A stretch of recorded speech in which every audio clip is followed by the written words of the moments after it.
નમસ્કાર વિદ્યાર્થીઓ, આપ સૌનું સ્વાગત છે આપણા ઓનલાઈન સેશનની અંદર. લાસ્ટ લેક્ચરની અંદર આપણે પ્રકરણ 11ના લેક્ચર નંબર 1ની ચર્ચા કરી હતી, જેમાં આપણે કાર્ય વિશે ચર્ચા કરી હતી કે ભાઈ કાર્ય શું છે અને કાર્યનું મૂલ્ય કેવી રીતે તારવી શકાય, કાર્યની વ્યાખ્યા શું છે, કાર્યનો એસઆઈ એકમ શું છે, ક્યારે કાર્યનું મૂલ્ય ધન મળે, ક્યારે કાર્યનું મૂલ્ય ઋણ મળે અને ક્યારે કાર્યનું મૂલ્ય શૂન્ય મળે. આવી બધી ચર્ચાઓ કરી હતી. આજના લેક્ચરની અંદર આપણે થોડું આગળ ભણવા જઈ રહ્યા છીએ. તો આજના લેક્ચરની અંદર ભણતા પહેલા આપણે થોડું ઘણું કાર્ય વિશે ચર્ચા કરી લઈએ કે ભાઈ કાર્ય શું છે અને એના વિશે માહિતી આપણે શું મેળવી હતી. તો વ્યવહારમાં આપણે જે કામ કરીએ છીએ એને આપણે કાર્ય તરીકે વ્યાખ્યાયિત કરી શકતા નથી. ભૌતિક વિજ્ઞાનની દ્રષ્ટિએ કાર્ય થયું તેમ ક્યારે કહેવાય? જ્યારે કોઈ પણ પદાર્થ પર બળ લાગતું હોય અને તે પદાર્થનું જો સ્થાનાંતર થાય તો તે પદાર્થ પર કાર્ય થયું છે તેમ કહેવાય. એનો અર્થ એવો કે બળ લાગવું જરૂરી છે, સાથે સાથે તેનું સ્થાનાંતર થવું પણ જરૂરી છે. ઓકે, બળ લાગવું જરૂરી છે, સાથે સાથે તેનું સ્થાનાંતર થવું પણ જરૂરી છે. હવે આપણે સૂત્ર કેવી રીતે તારવ્યું હતું? W બરાબર બળ એટલે કે F એને ગુણ્યા સ્થાનાંતર એટલે કે S. તો W બરાબર F ઇન્ટુ S આપણે આ સૂત્ર લાવ્યા હતા અને એમાં પણ આપણે ચર્ચા કરી હતી કે ભાઈ આ જે બળ છે એ બળ કેવી રીતે લેવાનું હોય છે. આ બળ એવી રીતે લેવાનું કે જે માત્ર ને માત્ર સ્થાનાંતરની દિશામાં હોય. એટલે કે બળનો જેટલો ઘટક સ્થાનાંતર માટે વપરાઈ રહ્યો છે એટલો જ ઘટક આપણે બળના F તરીકે લેશું અહીંયા આગળ. એટલે કે આ બળ F પૂરેપૂરું બળ નહીં આવે, પરંતુ બળનો સ્થાનાંતરની દિશામાં ઘટક. ઓકે, આના વિશે આપણે આગલા લેક્ચરમાં ઘણી બધી ચર્ચા કરી છે. જે વિદ્યાર્થીઓ લેક્ચર નથી ભણ્યો એ ફરીથી ભણી લેશે. ઓકે, હવે આપણે આના એસઆઈ એકમની વાત કરીએ તો આના એસઆઈ એકમ માટે કાર્યનો એસઆઈ એકમ બરાબર બળનો એસઆઈ એકમ. બળનો એસઆઈ એકમ શું છે? એન એટલે કે ન્યૂટન ઇન્ટુ એટલે કે ગુણાકાર સ્થાનાંતરનો એસઆઈ એકમ શું થશે? મીટર. તો ન્યૂટન ઇન્ટુ મીટર. એને મહાન વૈજ્ઞાનિક જેમ્સ જૂલની યાદમાં એનો એકમ કયો રાખવામાં આવે છે? જૂલ. અને આ એકમ છે એ કયો એકમ છે? એસઆઈ એકમ છે. આ બધી જ આપણે ચર્ચા કરી હતી લાસ્ટ લેક્ચરની અંદર. ઓકે, હવે આપણે આનો સીજીએસ એકમ જોઈએ તો કાર્યનો સીજીએસ એકમ બરાબર બળનો સીજીએસ એકમ થશે ડાયન ઇન્ટુ મીટરનો સીજીએસ એકમ સેન્ટીમીટર. એટલે કે સ્થાનાંતરનો સીજીએસ એકમ કયો થશે? સેન્ટીમીટર. મીટર ઈ એસઆઈ એકમ આવશે અને ડાયન ઇન્ટુ સેન્ટીમીટર ઈ આવશે અર્ગ. અને અર્ગ એ કાર્યનો સીજીએસ એકમ થશે. અને જે વિદ્યાર્થીએ લાસ્ટ ટાઈમ જે હોમવર્ક કર્યું છે એ લોકોને ખબર પણ છે કે 1 જૂલ ઇઝ ઇક્વલ ટુ 10⁻⁷ અર્ગ થાય. ઓકે, અને હજી થોડું ડિટેલથી તમને રિવિઝન કરાવી દઈએ તો ન્યૂટન એટલે કિલોગ્રામ મીટર પર સેકન્ડ સ્ક્વેર અને ડાયન એટલે થશે ગ્રામ સેન્ટીમીટર પર સેકન્ડ સ્ક્વેર. એટલું આપણે જોયું હતું લાસ્ટ લેક્ચરની અંદર. ઓકે, હવે આપણે આગળ જોવા જઈએ તો કાર્યનું મૂલ્ય ક્યારે ધન હોય, ક્યારે ઋણ હોય અને ક્યારે શૂન્ય હોય. એક નાનકડા ઉદાહરણથી આપણે બધું જોઈ લઈએ. સપોઝ કે ભાઈ આ એક સપાટી છે, આ સપાટી પર એક નાનકડો પદાર્થ કે મોટો પદાર્થ પડ્યો છે અને આ તરફથી આપણે બળ લગાડીએ છીએ 10 ન્યૂટન અને આ તરફથી આપણે બળ લગાડીએ છીએ નાનકડું 2 ન્યૂટન. તો ઓબ્વિયસ વાત છે કે આ પદાર્થ જે છે એ આ તરફ સ્થાનાંતરિત થશે. એટલે આ દિશામાં શું છે? સ્થાનાંતર.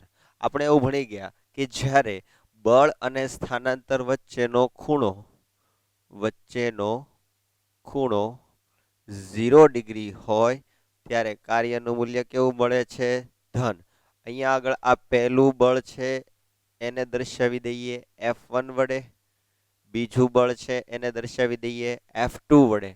તો પહેલા બળ વડે થતું કાર્ય એને આપણે W1 કહીએ અને બીજા બળ વડે થતું કાર્ય જેને આપણે કહીએ W2. તો અહીંયા આગળ W1 છે એનું મૂલ્ય ધન એટલે કે પોઝિટિવ અને બીજા બળ વડે થતું કાર્ય નેગેટિવ એટલે કે ઋણ લેવું પડે. કારણ શું છે? માત્ર ને માત્ર સ્થાનાંતરની દિશા. જો બળ અને સ્થાનાંતર વચ્ચેનો ખૂણો 0 ડિગ્રી હોય તો કાર્યનું મૂલ્ય ધન મળે છે અને જો ખૂણો 180 ડિગ્રી હોય તો કાર્યનું મૂલ્ય ઋણ મળે છે. ઓકે. અને હજી એક ઉદાહરણ આપું. ધારો કે કોઈ એક વાહન આ રસ્તા પર જઈ રહ્યું છે. ધારો કે આ રસ્તા પર વાહન જઈ રહ્યું છે અને આ વાહન અચળ વેગથી ગતિ કરે છે. આ વાહન અચળ વેગથી ગતિ કરે છે મતલબ એની દિશા પણ બદલાતી નથી, એનું મૂલ્ય પણ બદલાતું નથી. તો જ્યારે પણ કોઈ પણ વાહન અચળ વેગથી ગતિ કરે છે અને આ વાહનને જો સ્થિર કરવું હોય અને આપણે જાણીએ છીએ જો પદાર્થ અચળ વેગી ગતિ કરતો હોય ત્યાંથી જો સ્થિર અવસ્થામાં આવે તો એના પર બળ લગાડવું પડે અને અહીંયા આગળ લાગતું બળ વિરુદ્ધ દિશામાં હશે. જે દિશામાં સ્થાનાંતર થશે એની વિરુદ્ધ દિશામાં બળ હશે અને બળ અને સ્થાનાંતર વચ્ચેનો ખૂણો કેવો છે? 180 ડિગ્રી એટલે કે વિરુદ્ધ દિશામાં છે. તો અહીં બ્રેક લગાવતા દરમિયાન બ્રેક લાગતા વાહન વડે થતું કાર્ય કેવું મળશે આપણને? ઋણ મળે છે. જો આપણે વાહનને બ્રેક લગાડીએ તો કાર્ય કેવું મળે? ઋણ મળે.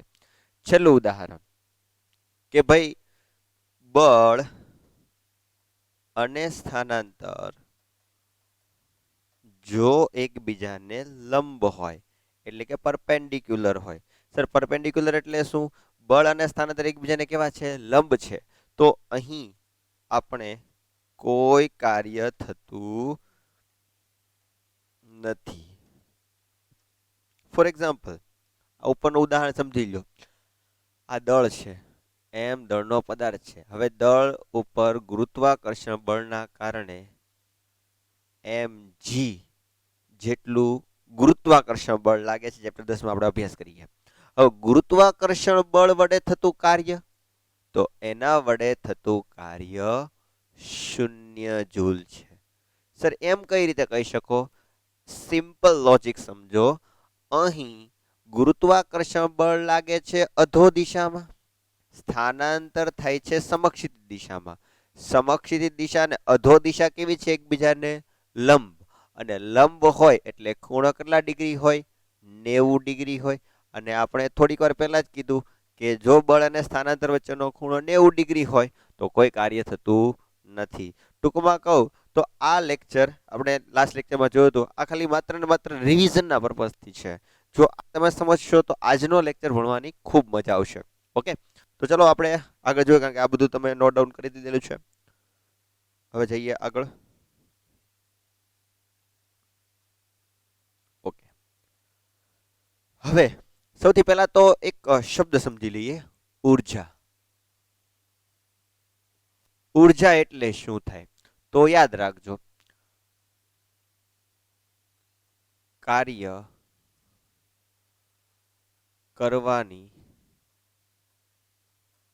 ક્ષમતાને ઉર્જા કહે છે. મતલબ આપણે કોઈ પણ કાર્ય કરવું હોય તો કાર્ય કરવા માટે ઇનિશિયલી આપણી પાસે કંઈક હોવું જોઈએ. તો એ જે ક્ષમતા છે એ ક્ષમતાને આપણે શું કહીશું? ઉર્જા. તો કાર્ય કરવાની ક્ષમતાને શું કહેવાય? ઉર્જા. અને તમે આકૃતિમાં જોઈ શકો છો કે ઉર્જાના ઘણા બધા સ્વરૂપો આપ્યા છે. અને આ બધા સ્વરૂપો કયા કયા છે? તો સૌથી પહેલા છે વિન્ડ એનર્જી, પવન ઉર્જા. Hydro power energy. Hydro power energy એટલે શું? પાણીનો ઉપયોગ કરીને ટર્બાઇન ફેરવીને આપણે જો ઉર્જા મેળવતા હોય તો એને કહેવાય હાઇડ્રો પાવર એનર્જી. પછી શું છે? બાયોમાસ એનર્જી, એટલે કે બાયોમાસ જૈવ ભારમાંથી મળતી ઉર્જા, એટલે કે બાયોગેસની વાત કરે છે, કોલસાની વાત કરે છે, પેટ્રોલિયમની વાત કરે છે. બાયોમાસ એનર્જી એટલે એમાં જે આપણે વનસ્પતિઓમાંથી પણ, એટલે કે ટૂંકમાં કહું તો આપણે સેન્દ્રિય ખાતર છે એમાંથી જે આપણે ઉર્જા મેળવી શકીએ એની વાત કરે છે. સોલાર એનર્જી, સોલાર એનર્જીમાં તમને સમજાવવાની જરૂર નથી, કારણ કે સૂર્ય ઉર્જાથી ચાલતા ઘણા બધા સાધનો આપણે જોયા છે જેમાં સોલાર એનર્જીનો ઉપયોગ થાય છે, જેની અંદર આપણે solar water heater, solar cooker, solar dryer આ બધી વસ્તુઓનો સમાવેશ કરી શકીએ છીએ. જીઓથર્મલ એનર્જી, થર્મલ એનર્જી આપણે પૃથ્વી ઉપર જે દબાણ છે, પૃથ્વી ઉપર દબાણ લાગી રહ્યું છે, પૃથ્વીની ઉપર જેટલા પણ સજીવો છે એના ઉપરથી દબાણ લાગી રહ્યું છે, અને આ દબાણ નીચેનો જે લાવારસ છે એની ગરમી પણ છે, તો એનો ઉપયોગ કરીને આપણે ઉર્જા મેળવીએ તો એ છે જીઓથર્મલ એનર્જી, એટલે કે ભૂતાપીય ઉર્જા. આ બધી ઉર્જાઓના સ્વરૂપો તમારે 10મા ધોરણની અંદર અભ્યાસ કરવાના છે. માત્ર તમારે અત્યારે સમજવાનું છે કે ઉર્જા સોર્સિસનો ઉપયોગ કેવી રીતે કરીએ છીએ. તો આ માત્ર ને માત્ર ઉર્જાના સ્વરૂપો છે. હવે આ ઉર્જાના સ્વરૂપોથી આપણે જુદા જુદા કાર્ય કરી શકીએ છીએ. ફોર એક્ઝામ્પલ, હું તમને એમ કહું છું કે ભાઈ મારે આ પદાર્થ છે એના પર કાર્ય કરવું છે, મતલબ હું કાર્ય કરીશ. તો હું જ્યારે આના ઉપર કાર્ય કરું છું તો કાર્ય કરવા માટે હું આના ઉપર સ્થાનાંતરની દિશામાં બળ લગાડીશ. હવે મેં અહીંયા આગળ સ્થાનાંતરની દિશામાં બળ લગાડ્યું છે, તો બળની બધી જ અસર સ્થાનાંતર માટે વપરાઈ જશે. તો સ્થાનાંતર જો આ દિશામાં આવશે તો આ દિશામાં થતું સ્થાનાંતર, તો કાર્યનું મૂલ્ય મને મળશે W બરાબર F ગુણ્યા S. ઓકે, હવે આ બળ લગાડવા માટે મારી પાસે કઈ ક્ષમતા હોવી જોઈએ. આ ક્ષમતાને કહેવાય ઉર્જા. ઉર્જાને આપણે એનર્જી વડે દર્શાવીએ છીએ E. મતલબ મેં અહીંયા આગળ આ પદાર્થને બળ આપવા માટે જેટલું કાર્ય કર્યું એટલી મારી ઉર્જામાં ઘટાડો થયો, અને આ કાર્યથી ઉર્જા કોની વધી છે? આ પદાર્થની વધી છે. બીજા શબ્દોમાં કહીએ તો જેટલી મારી ઉર્જામાં ઘટાડો થયો એટલું અહીંયા આગળ કાર્ય થયું. એટલા માટે જો પહેલા જ લખ્યું છે કાર્ય કરવાની ક્ષમતા એટલે ઉર્જા. મતલબ સપોઝ મારી પાસે અત્યારે 2000 જૂલ ઉર્જા હતી, બળ કર્યા પહેલા મારી પાસે 2000 જૂલ ઉર્જા હતી. હવે આના ઉપર હું 20 ન્યૂટન જેટલું બળ લગાડું છું અને આ પદાર્થનું સ્થાનાંતર 10 મીટર થાય, તો કાર્યના સૂત્ર પ્રમાણે આના ઉપર કાર્ય થશે 200 જૂલ. તો હવે મારી પાસે કેટલી ઉર્જા હશે? 1800 જૂલ ઉર્જા વધી હશે, કારણ કે મેં ઉર્જા કોને આપી? આ પદાર્થને આપી. બીજા શબ્દોમાં કહીએ તો સર આ ઉર્જા તમે એમ કીધું 1800 જૂલ છે, 2000 જૂલ છે, તો આ ઉર્જા આવી ક્યાંથી? મારામાં ઉર્જા ખોરાકમાંથી આવી. સર તો આ ખોરાક મળ્યો ક્યાંથી? ઓબ્વિયસ વાત છે, વેજીટેરિયન છું એટલે વનસ્પતિમાંથી આવ્યું હશે. આ ખોરાક ક્યાંથી આવ્યો? વનસ્પતિમાંથી આવ્યો. વનસ્પતિમાંથી ઉર્જા ક્યાંથી આવી? તો વનસ્પતિ સૂર્યપ્રકાશની હાજરીમાં ખોરાક બનાવે છે, એટલે સૂર્યમાંથી આવી. એનો અર્થ એવો થાય કે પૃથ્વી ઉપર ઉર્જાનો મોટો સ્ત્રોત બધા જ કાર્ય કોના વડે થાય છે? સૂર્ય વડે. સૂર્ય ઉર્જા બધા જ સ્ત્રોતોમાં વહેંચે છે. માત્ર અહીંયા જ નહીં, આપણા શરીરમાં જ નહીં, બીજું વિચારો, પૃથ્વી ઉપર સૂર્યપ્રકાશ પડે છે. સૂર્યપ્રકાશના કારણે દરિયાનું જે પાણી છે એનું શું થાય છે? બાષ્પીભવન થાય છે. બાષ્પ ઉપર જાય છે, ઠંડી પડે છે, વરસાદ પડે છે. વરસાદના કારણે નદીના વહેણ ભરાય છે. નદીના વહેણ ભરાય એના ઉપર આપણે ડેમ બાંધીને જળ વિદ્યુત મથક મેળવી શકીએ છીએ. બીજું ઉદાહરણ આપું, પૃથ્વીની સપાટી ઉપર સૂર્યપ્રકાશ પડે એટલે સપાટીના સંપર્કમાં રહેલી હવા ગરમ થાય. ઉપરની હવા ઠંડી છે, ગરમ હવા ઉપર જશે, ઠંડી હવા નીચે આવશે, જેના કારણે પવનનું સર્જન થશે. આપણે ચેપ્ટર નંબર 14માં ભણી ગયા પવનનું સર્જન. તો આવી રીતે પવનનું સર્જન થાય ને પવનની ઉપરથી આપણે પવનચક્કી બનાવી. તો એનાથી પણ આપણને સૂર્ય ઉર્જાનો ફાયદો થાય છે. ટૂંકમાં કહું તો સૂર્ય ઉર્જા આપણને બધી જ રીતે ઉપયોગી છે. આ માત્ર સમજાવવા માટે એવું રીતે હતું, કાર્ય કરવા માટે ઉર્જા જરૂરી છે. તો આમાંથી માત્ર ખાલી આ વ્યાખ્યા યાદ રાખો તો બી ઘણું છે કે કાર્ય કરવાની ક્ષમતાને શું કહે છે? ઉર્જા. અને મેં તમને ઉદાહરણ સમજાવ્યું કે ભાઈ કેવી રીતે ઉર્જા આપણા શરીરમાંથી વપરાય છે. આ માત્ર ઉર્જાના સ્વરૂપો છે, યાદ ન રાખો તો ચાલશે. હવે આપણે આગળ જોઈએ. આપણે જે અભ્યાસ કરવાનો છે યાના વિશે અભ્યાસ કરવાનો છે. સ્થિતિ ઉર્જા, ગતિ ઉર્જા અને યાંત્રિક ઉર્જા. સૌથી પહેલા તો સ્થિતિ ઉર્જા સમજીએ. સ્થિતિ ઉર્જા એટલે શું? પદાર્થના સ્થાન, સંરચના કે ઊંચાઈના કારણે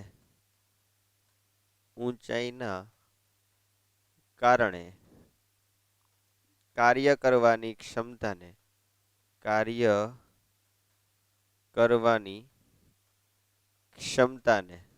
શું કહે છે? સ્થિતિ ઉર્જા. પદાર્થના સ્થાન, સંરચના અને ઊંચાઈના કારણે. સર, સ્થાન સંરચના એટલે શું?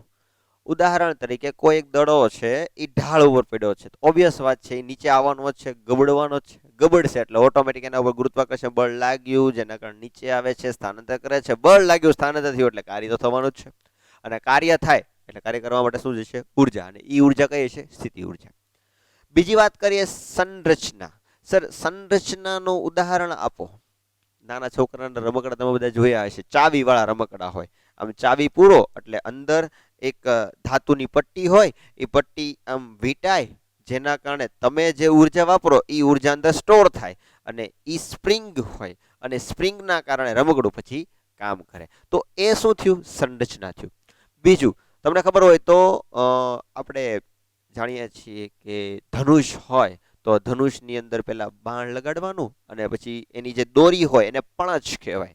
તો ધનુષની પણછને જો તમે ખેંચો તો ખેંચવા માટે તમારે કાર્ય કરવું પડે. તો તમારી ઉર્જા શેમાં જાય છે? પણછમાં જાય છે. અને તમે ખેંચો પછી જેવું તમે છોડી દો એટલે પણછમાં તમારી જે ઉર્જા છે એના કારણે જે બાણ છે, હવે બાણ સ્થાનાંતર થવાનું છે, એટલે તમારી ઉર્જા પેલા પણછમાં ગઈ, પણછમાંથી શેમાં ગઈ? બાણમાં ગઈ. અને બાણે શું કર્યું? કાર્ય કર્યું. એનો અર્થ એવો કે કાર્ય કરવા માટે ઉર્જાની જરૂરિયાત છે ને છે.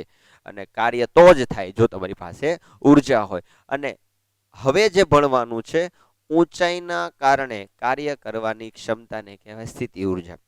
આનું ઉદાહરણ પણ આપી શકું. ધારો કે એક કામ કરો, એક રેતીનો બહુ મોટો સ્તર બનાવી નાખો, થપ્પો બનાવી નાખો મોટો. હવે એક સ્કેલ લઈ લો, 1 મીટર ઊંચાઈથી એક લોખંડનો ગોળો છે એને મુક્ત પતન કરાવો. ઓબ્વિયસ વાત છે, અંદર ખૂતી જશે, થોડોક ખૂટશે. હવે 2 મીટર ઊંચાઈથી આ જ પ્રયોગ કરો, મુક્ત પતન કરાવો, નીચે જશે. 3 મીટર ઉપરથી, 4 મીટર ઉપરથી, તો એ કંઈક આવી રીતે થશે. આ રેતીનું સ્તર અહીંયા આગળ બનાવી દઈએ. આ રેતીનું સ્તર છે, ઓકે.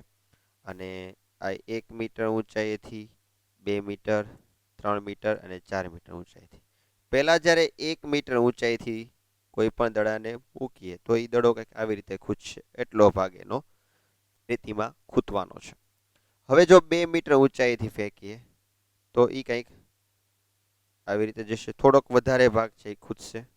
એવી રીતે 3 મીટર ઊંચાઈથી તો થોડોક વધારે ખૂંચશે, અને 4 મીટર ઊંચાઈથી તો થોડોક વધારે ખૂંચશે. તો અંદર ખૂંચવાનો જે પ્રમાણ છે એ ઊંચાઈ ઉપર આધાર રાખે છે.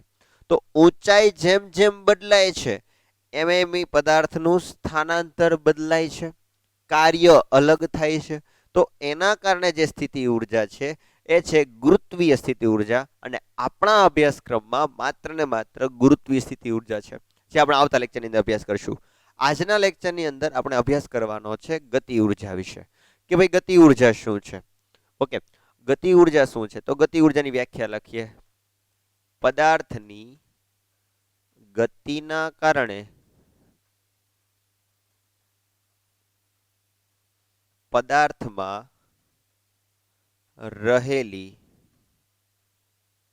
કાર્ય કરવાની ક્ષમતાને કાર્ય કરવાની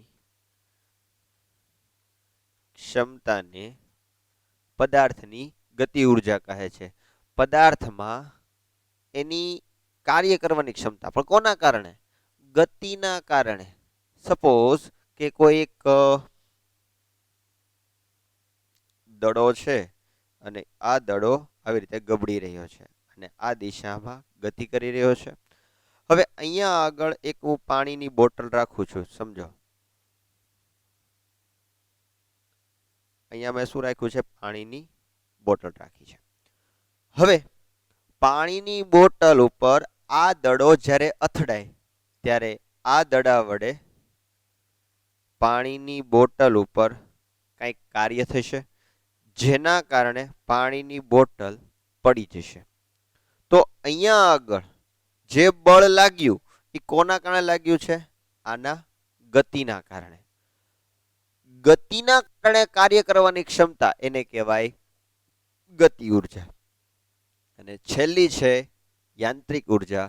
યાંત્રિક ઉર્જા એટલે શું? તો યાંત્રિક ઉર્જા એટલે કાંઈ નહીં, સરવાળો છે સ્થિતિ ઉર્જા વત્તા ગતિ ઉર્જા. પદાર્થની સ્થિતિ ઉર્જા અને ગતિ ઉર્જાના સરવાળાને પદાર્થની કઈ ઉર્જા કહેવામાં આવે છે? યાંત્રિક ઉર્જા. તો પદાર્થના સ્થાન, સંરચના કે ઊંચાઈના કારણે કાર્ય કરવાની ક્ષમતાને કહેવામાં આવે છે સ્થિતિ ઉર્જા. અને સ્થિતિ ઉર્જાને દર્શાવવામાં આવે છે ઈ પી વડે. Sir, what is EP? E for energy, P for potential. Potential energy અથવા તો સ્થિતિ ઉર્જા કહેવામાં આવે છે. ઈ કે ફોર ગતિ ઉર્જા. પદાર્થની ગતિના કારણે કાર્ય કરવાની ક્ષમતાને કહેવાય ગતિ ઉર્જા. અને E for energy, K for kinetic energy. અને ટોટલ એનર્જી એટલે કે યાંત્રિક ઉર્જા, mechanical energy is equal to addition of EP plus EK. યાંત્રિક ઉર્જા એટલે કે મિકેનિકલ એનર્જી, અથવા તો ઘણી વખત એને માત્ર ને માત્ર ઈ વડે પણ દર્શાવવામાં આવે છે. ઓકે, હવે આપણે એવી વાત કરી કે ભાઈ કાર્ય કરવાની ક્ષમતા એટલે કે ઉર્જા. એનો મતલબ એમ કે આ બોટલ ઉપર જેટલું કાર્ય થાય છે એટલું જ એની પાસે કઈ ઉર્જા હશે? ગતિ ઉર્જા હશે. તો જેટલું કાર્ય એટલી ગતિ ઉર્જા, જેવું કાર્ય એવી ગતિ ઉર્જા, જેવો કાર્યનો એકમ એવો જ ગતિ ઉર્જાનો એકમ. એનો મતલબ ઉર્જા બીજું કાંઈ નથી, કાર્ય જ છે. તો જે ઉર્જાનો એકમ હશે એ જ કાર્યનો એકમ હશે, એટલે કે જૂલ એકમ એસઆઈ એકમ. અને સીજીએસ એકમની વાત કરીએ તો સીજીએસ એકમ થશે અર્ગ. તમને કોઈક પૂછે કે કાર્યનો ઉર્જાનો એસઆઈ એકમ કયો, તો કહી દેવાનું જૂલ. કાર્ય કે ઉર્જાનો સીજીએસ એકમ કયો, તો કહી દેવાનું અર્ગ. ઓકે, તો ચલો અહીંયા સુધી જોઈએ. હવે આપણે આગળ જોઈએ. આ બધું હું તમને લિસ્ટ આઉટ કરાવ્યું છે બુકની અંદર. આગળ જોવા જઈએ.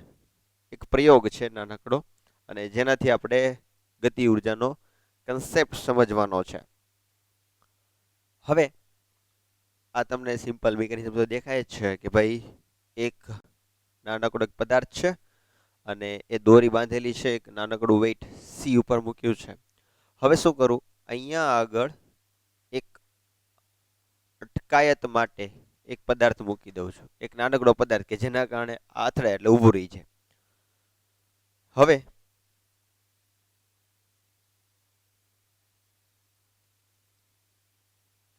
શું કરું છું ખબર? અહીંયા આગળ એક મોટો પદાર્થ મૂકું છું આવી રીતે.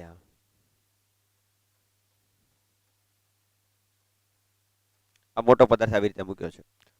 હવે શું કરું છું કે અહીંયા આગળ પહેલા 5 ગ્રામ, પછી 10 ગ્રામ, પછી 15 ગ્રામ, પછી 20 ગ્રામ એવા અલગ અલગ દ્રવ્યમાન મૂકીશ. અહીંયા આગળ 5 ગ્રામ, 10 ગ્રામ, 15 ગ્રામ, 20 ગ્રામ એવા અલગ અલગ દળ મૂકીશ. પહેલા 5 ગ્રામ મૂકીશ. ઓબ્વિયસ વાત છે, આ ગતિ કરશે. ગતિ કરશે એટલે આનું બળ આ પદાર્થ ઉપર લાગશે અને આ પદાર્થનું કંઈક સ્થાનાંતર થશે. તો પહેલું સ્થાનાંતર S1, બીજું સ્થાનાંતર S2, ત્રીજું S3 અને S4.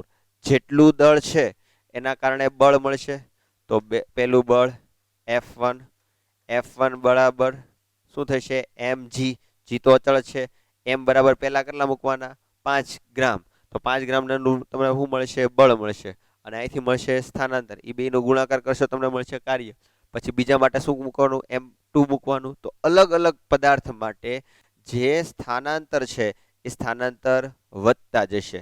ટૂંકમાં કહું કમ્પેરિઝન લખીએ તો m1 less than m2 less than m3 less than m4, so that s1 greater than s2 greater than s3 greater than s4. આવી રીતે કાર્યનું મૂલ્ય વધતા સ્થાનાંતરનું મૂલ્ય પણ વધે છે. હવે આપણે ભણીએ ગતિ ઉર્જા. થોડીક વાર પહેલા આપણે જે ઉદાહરણ જોયું હતું એ ઉદાહરણમાં આપણે એવું સમજ્યા હતા કે કોઈ પણ પદાર્થ ગતિના કારણે બળ લગાડે તો સ્થાનાંતર કરશે જ તે. ફોર સિમ્પલ એક્ઝામ્પલ આપણે સમજીએ તો ટ્રેન હોય, હવે ટ્રેનની વચ્ચે ગતિમાન ટ્રેનની વચ્ચે રસ્તાની વચ્ચે જો કોઈ એક ટ્રક આવી જાય કે કોઈ પદાર્થ મૂકી દઈએ તો ટ્રેનની ગતિના કારણે એ પદાર્થ પર બળ લાગશે અને એ પદાર્થનું સ્થાનાંતર થશે, અને બળ લાગે સ્થાનાંતર થાય તો આપણે શું કહીએ છીએ કાર્ય થયું તેમ કહીએ છીએ. તો ગતિના કારણે કાર્ય કરવાની ક્ષમતા એટલે કે ગતિ ઉર્જા, આ ગતિ ઉર્જાને આપણે દર્શાવીએ છીએ ઈ કે વડે. ગતિ ઉર્જા જેને આપણે દર્શાવવાની છે ઈ કે એટલે કે કાઇનેટિક એનર્જી. હવે આપણે ગતિ ઉર્જાનું સૂત્ર તારવીએ. તો પહેલા એક પરિસ્થિતિ સમજી લઈએ કે ભાઈ એક સપાટી છે જેના ઉપર m દ્રવ્યમાન ધરાવતો એક પદાર્થ છે જે ધારો કે પ્રારંભિક u જેટલા વેગથી ગતિ કરી રહ્યો છે. પહેલા ગતિ જ કરી રહ્યો છે, અચળ વેગથી ગતિ કરી રહ્યો છે. આ પરિસ્થિતિ નંબર 1 છે. હવે આ પદાર્થ ઉપર જો કોઈ અચળ બળ F લગાડવામાં આવે વેગની દિશામાં અને s જેટલા સ્થાનાંતર સુધી લગાડવામાં આવે તો હવે આપણે જાણીએ છીએ કે દળમાં કોઈ જ ફેરફાર થતો નથી, એટલે m દળનો m દળ રહેશે, પરંતુ વેગમાં ફેરફાર થઈ જાય છે. હવે વેગ u માંથી કેટલો થઈ જાય છે v થઈ જાય છે. આ કિસ્સાની અંદર આપણે જે બળ કર્યું છે અને જે સ્થાનાંતર કરાવ્યું છે એની માટે આના ગતિ ઉર્જામાં કેટલો વધારો થાય. બીજા શબ્દોમાં કહીએ તો ધારો કે વેગથી ગતિ કરે છે અને અથડાય છે એટલે વેગમાં ઘટાડો થાય છે, તો ગતિ ઉર્જામાં કેટલો ઘટાડો થાય છે. આ સમજવા માટે સૌથી પહેલા તો અચળ પ્રવેગી ગતિનું સમીકરણ વાપરવું પડશે. અચળ પ્રવેગી ગતિનું સમીકરણ લાસ્ટ v² - u² બરાબર 2as. પ્રશ્ન પહેલો જ એવો થાય કે સર પહેલું સૂત્ર v બરાબર u પ્લસ એટી કે s બરાબર ut પ્લસ 1/at² કેમ ન વાપર્યું, કેમ સીધું જ આ સૂત્ર વાપર્યું છે? એનું એક રીઝન એવું છે કે અહીંયા આગળ આપણે ગતિ ઉર્જા ભણવાની છે. ગતિ ઉર્જામાં ગતિ હશે એટલે કે u અને v, એટલે કે આપણે સમજવાનું છે વેગ વિશે, અને વેગનો સંબંધ કાર્ય સાથે અને કાર્યનો સંબંધ સ્થાનાંતર સાથે હોવાથી આપણે એવી ભૌતિક રાશિ લેવી પડે કે જેમાં વેગ અને સ્થાનાંતર બંને આવે. એટલા માટે આપણે આ સૂત્ર પસંદ કર્યું છે. આગળ જોઈએ ન્યૂટનની ગતિનો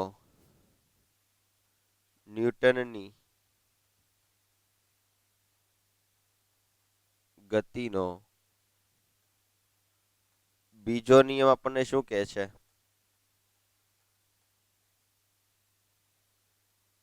F બરાબર ma. આ સૂત્રમાં આપણે બળ જે છે અને દળ પદાર્થ ઉદ્ભૂતો પ્રવેગ એટલે એ લઈ શકીએ. ત્રીજું પદાર્થ પર થતું કાર્ય.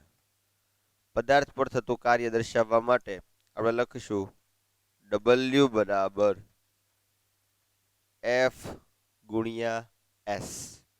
પદાર્થ પર થતું કાર્ય દર્શાવવા માટે આપણે લખશું W બરાબર F ગુણ્યા S. F ની બદલે સૂત્ર લખશું W બરાબર એમ ગુણ્યા એ ગુણ્યા એસ. હવે દળ તો આપણને આપેલું છે. હવે આમાંથી આપણે એના સૂત્રનો કરતા બનાવી શકીએ તો એની કિંમત સીધી એ મૂકી શકાય. તો આવી રીતે લખી શકાય. ધેરફોર એ બરાબર, હવે એને સૂત્રનો કરતા બનાવવો છે, એની સાથે જે ગુણાકારમાં હોય બરાબર ઓલી બજાય ભાગાકારમાં જશે. બરાબર ઓલી બાજુ શું છે? વી સ્ક્વેર માઇનસ યુ સ્ક્વેર. હવે છેદમાં શું થઈ જશે? 2s. આ એની કિંમત અહીંયા મૂકીએ તો આ એની કિંમત આપણે અહીંયા મૂકવાનો પ્રયત્ન કરીએ તો આવી રીતે થશે. ધેરફોર W બરાબર એમ ગુણ્યા V square minus U square upon 2 ગુણ્યા એસ ગુણ્યા એસ. એસ એસ કેન્સલ થઈ જશે તો વચ્ચે શું જોઈએ? હવે જોવા જઈએ તો એસ એસ કેન્સલ થઈ જશે, 2 બહાર આવી જશે તો એમ આવી રીતે થઈ જશે. તો W બરાબર વી સ્ક્વેર માઇનસ યુ સ્ક્વેર છેદમાં 2 આ બધાને ગુણ્યા એમ. જો પ્રમાણિત સ્વરૂપમાં લખીએ તો W બરાબર 1/2 M V square minus 1/2 M U square થાય.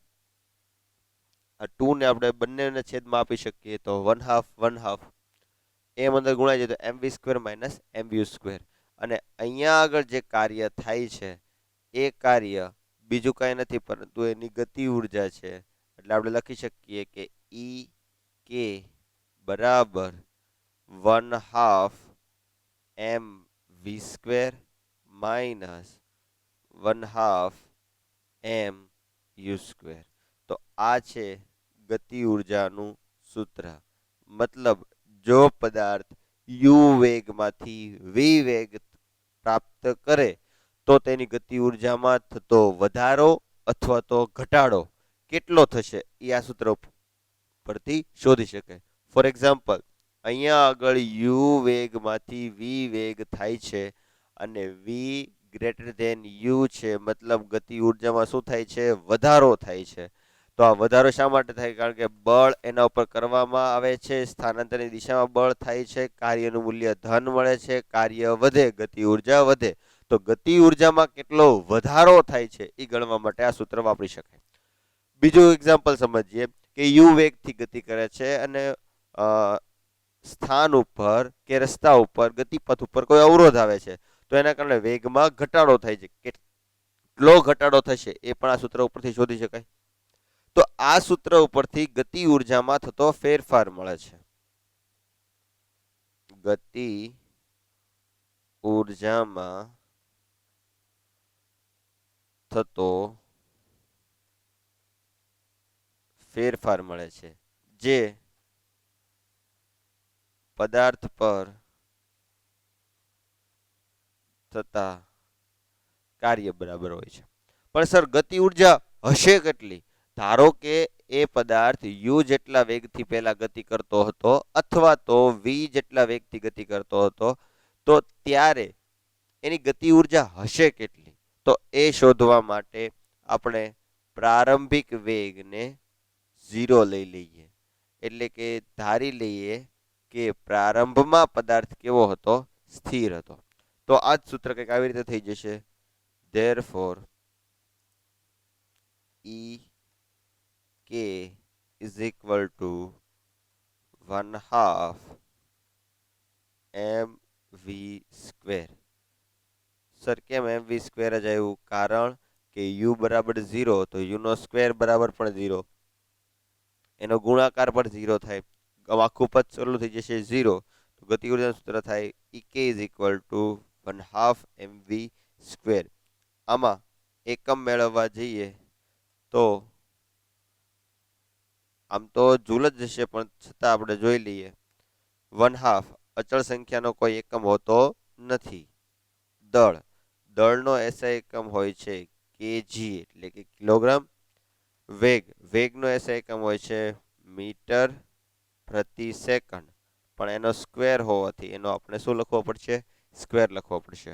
હવે આગળ સદરૂપ આપીએ તો આમ લખી શકાય KG meter into meter upon second square. યાદ કરો બેટા, કેજી મીટર પર સેકન્ડ સ્ક્વેર એને એકમ આપણે શું લખીએ છીએ? ન્યૂટન. તો EK is equal to newton into meter, અને આપણે જેમ્સ પ્રાઉસ્ટ જૂલની યાદમાં ન્યૂટન ઇન્ટુ મીટરને આપણે લખીએ છીએ જે, એટલે કે જૂલ. તો વેગનો એસઆઈ એકમ મીટર પર સેકન્ડ હોવાથી ગતિ ઉર્જાનો એસઆઈ એકમ શું આવશે? જૂલ. તો આ તમે યાદ રાખશો. થોડો સમય આપું છું, સ્ક્રીનશોટ લઈ લેજો.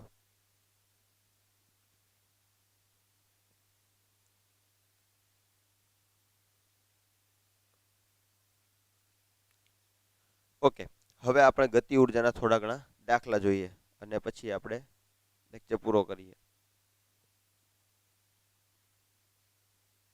ઓકે, એક આવી રીતે દાખલો છે કે 15 કિલોગ્રામ દળનો એક પદાર્થ 4 ms-1 ના સમાન વેગથી ગતિ કરે છે, તો પદાર્થની ગતિ ઉર્જા ગણો. સિમ્પલમાં સિમ્પલ દાખલો છે. દાખલા ગણવા માટે સૌથી પહેલા તો આપણે શું લખીએ છીએ? આપેલી માહિતી. તો સૌથી પહેલા લખશું આપણે આપેલી માહિતી. શું આપેલી માહિતી છે? તો આ તમને આપ્યું છે દળ. દળ દર્શાવીએ છીએ m વડે. m બરાબર 15 kg એટલે કે કિલોગ્રામ. હવે કેટલો વેગ પ્રાપ્ત કરે છે? કેટલા વેગથી ગતિ કરે છે? 4 ms-1. તો તમને આપ્યું છે u, પણ આપણે અહીંયા આગળ v વડે દર્શાવશું, u વડે નહીં દર્શાવીએ, કારણ કે એક જ વેગ છે. એવું યાદ રાખો કે બે વેગ હોય તો પહેલા વેગને u વડે દર્શાવો, બીજા વેગને v વડે. પણ જો એક જ વેગ હોય તો એને v વડે દર્શાવવામાં કોઈ ચિંતા નથી. v is equal to 4 metre પર second. You have to find ગતિ ઉર્જા. Ek is equal to find out. Simple દાખલો છે. સૌથી પહેલા લખીશું ગતિ ઉર્જાના સૂત્ર અનુસાર. ચલો, ગતિ ઉર્જાના સૂત્ર અનુસાર શું હશે ગતિ ઉર્જાનું સૂત્ર? ગતિ ઉર્જાનું સૂત્ર થોડી વાર પહેલા જ ભણ્યા. Ek is equal to 1/2 mv square minus mu square. પણ તમને અહીંયા આગળ u આપ્યો નથી, u0 લઈ લો તો 1/2 mv સ્ક્વેર થશે. Therefore Ek is equal to 1/2 m એટલે કે 15 અને v એટલે કેટલા છે? 4. તો 4 into 4, 4 into 4. તો જો આપણે ભાગાકાર કેવી રીતે કરીએ છીએ? 2 દુ 4, 4 દુ 8 અને 15 ગુણ્યા 8 કરો એટલે તમારો જવાબ આવી જાય. અથવા તમે આમ પણ કરી શકો, 15 દુ 30, 30 ગુણ્યા 40 એટલે કે 3 ચોક 12, 120. તો અહીંયા આગળ જવાબ આવશે 120 જૂલ. તો તે પદાર્થે પ્રાપ્ત કરેલી અથવા તે પદાર્થ કેટલી ગતિ ઉર્જા ધરાવે છે? તે પદાર્થ 120 જૂલ ઉર્જા ધરાવે છે. હવે આ ઉર્જાનો એકમ બહુ નાનો એકમ છે. વ્યવહારમાં કિલો જૂલ એકમ વ્યાખ્યાયિત કરવામાં આવે છે. તો કિલો જૂલમાં ફેરવવા માટે તમે સૌ જાણો છો, જૂલને કિલો જૂલમાં ફેરવવું હોય તો કિલો એટલે 1000, પણ નાનો એકમ છે જૂલ, મોટો એકમ છે કિલો જૂલ. નાના એકમમાંથી મોટા એકમમાં જવા માટે 1000 વડે ભાગવાનું. તો આપણે લખીએ 120 એને ભાગ્યા 1000 તો થઈ જશે કિલો જૂલ. Therefore જવાબ આવશે 0.12 કિલો જૂલ. આ આવશે કે બરાબર ગતિ ઉર્જા થશે 0.12 કિલો જૂલ. તો આવી રીતે તમે દાખલો ગણી શકો છો. લખી લેજો ફટાફટ.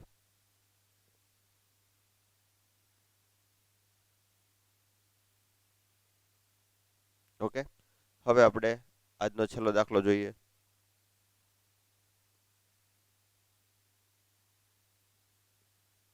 ઓકે, રકમ એમ છે 1500 કિલોગ્રામ દ્રવ્યમાન ધરાવતી કાર 60 કિલોમીટર/અવરના વેગથી ગતિ કરી રહી છે. તેને રોકવા માટે કરવું પડતું કાર્ય જણાવો. જો હવે અહીંયા સમજજો.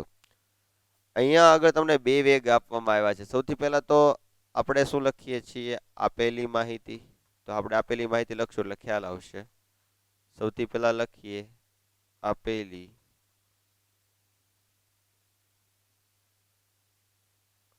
માહિતી. તો દ્રવ્યમાન m બરાબર 1500 કિલોગ્રામ. હવે કારનો વેગ પહેલા કેટલો હતો? 60 કિલોમીટર/અવર. હવે એને આપણે શું કરવાનું છે? રોકવાનું છે. રોકવાનું છે એટલે એનો વેગ થઈ જશે 0 મીટર/સેકન્ડ. તો પ્રારંભિક વેગ કેટલો છે? 60 કિલોમીટર/અવર. અને આપ સૌ જાણો છો કે કિલોમીટર/અવર ને આપણે મીટર/સેકન્ડમાં ફેરવવા માટે શું કરવાનું? તો મલ્ટીપ્લાય કરવાના 1000, ડિવિઝન કરવાના 3600 વડે. તો મીટર/સેકન્ડ મળશે. તો u ઇઝ ઇક્વલ ટુ આપણને મળશે 0000 કટ 6 એટલે કે તમને મળશે 100/6 મીટર/સેકન્ડ. અને અહીંયા રોકાય છે છેલ્લે. તો v ઇઝ ઇક્વલ ટુ 0 મીટર/સેકન્ડ. તો કરવા પડતા કાર્યની ગણતરી કરો. એટલે કાર્ય બીજું કાંઈ નથી પરંતુ એની ગતિ ઉર્જામાં થતો ફેરફાર છે અને એ આપણે શોધવાનો છે. મેં તમને પહેલા જ કીધું હતું પદાર્થ પર થતું કાર્ય એટલે ગતિ ઉર્જામાં થતો ફેરફાર. એ દર્શાવવા માટે આપણે સૂત્ર લખવાનું કે ગતિ ઉર્જાના સૂત્ર અનુસાર. ચાલો, ગતિ ઉર્જાના સૂત્ર અનુસાર આપણને કાર્ય મળશે. કાર્ય બરાબર ગતિ ઉર્જામાં થતો ફેરફાર બરાબર 1/2 mv² માઇનસ 1/2 mu². ચલો સાદુરૂપ આપીએ. ફેરફાર આ બધું આવે છે w બરાબર 1/2 m એટલે 1500 કિલોગ્રામ, v એટલે 0 × 0 માઇનસ 1/2 m એટલે 1500 અને v એટલે કેટલા મળ્યા છે આપણને? તો કે 100/6. તો 100/6 પણ v નો સ્ક્વેર હોય તો 100/6 બે વખત લખવાનું. ચલો પહેલું પદ તો 0 થઈ જવાનું છે. તો therefore w is equal two સાદુરૂપ આપી દેવાનું છે 50 દુ 100 અને 3 દુ 6. 50 દુ 100, 3 દુ 6 અને 1500 ગુણ્યા 7 કરી એટલે 750. તો આમ આવશે 750 ગુણ્યા 50 ગુણ્યા 50 છેદમાં 3 ગુણ્યા 3. 25 તેરી 75. તો અહીંયા આગળ આવશે 250 છેદમાં 3 એને ગુણ્યા 55 25 અને 2 મિનિટ લાગી જશે. હવે 25 25 625 અને 1 2 ને 3 મિનિટ છેદમાં 3 મતલબ 625 ભાગ્યા કેટલા કરવા પડશે? 3 કરવા પડશે. 3 દુ 6 0 2. હવે 2 નો 3 વડે ભાગ હાલશે નહીં, ભાગમાં પડી 0. જો આ બધા મોટાભાગના વિદ્યાર્થીઓ ભૂલી જાય છે. ભાગ ન ચાલે, ભાગમાં પડી 0. હવે કેટલા લેવાના? 5 લેવાના છે. કેટલા વડે ભાગ હાલશે? 8 તેરી 24. તો હવે આવશે 24 0 1 પોઈન્ટ 10 3 9 1 આવી રીતે 33 થયા કરશે. તો આપણો આન્સર આવે છે આ રીતે w ઇઝ ઇક્વલ ટુ 28.33 એને ગુણ્યા 1000. 1000 વડે ગુણી દો એટલે કે 3 પોઈન્ટ આમ લઈ જાઓ 20.833.33 કારણ કે 3 ની લાઈન થવાની છે. આનો એકમ આવશે જૂલ. જો કિલો જૂલમાં ફેરવવાનું હોય તો સિમ્પલ ખાલી આ જવાબ આવશે W is equal two 208.33 kilo joule. મતલબ જે વાહન 1500 કિલોગ્રામ દળ ધરાવે છે અને જે 60 કિલોમીટર પર અવરની ઝડપે ગતિ કરી રહ્યો છે, એને જો આપણે સ્થિર કરવું હોય તો સામેથી કેટલું કાર્ય કરવું પડે? 208.33 કિલો જૂલ જેટલું આપણે કાર્ય કરવું પડે. ઓકે, તો આ સાથે આપણે આજના લેક્ચરની અંદર ભણ્યા છીએ ગતિ ઉર્જા અને એના દાખલાઓ. આવતા લેક્ચરમાં આપણે આગળ વધશું. ત્યાં સુધી ઘરે રહેજો, સુરક્ષિત રહેજો. અસ્તુ.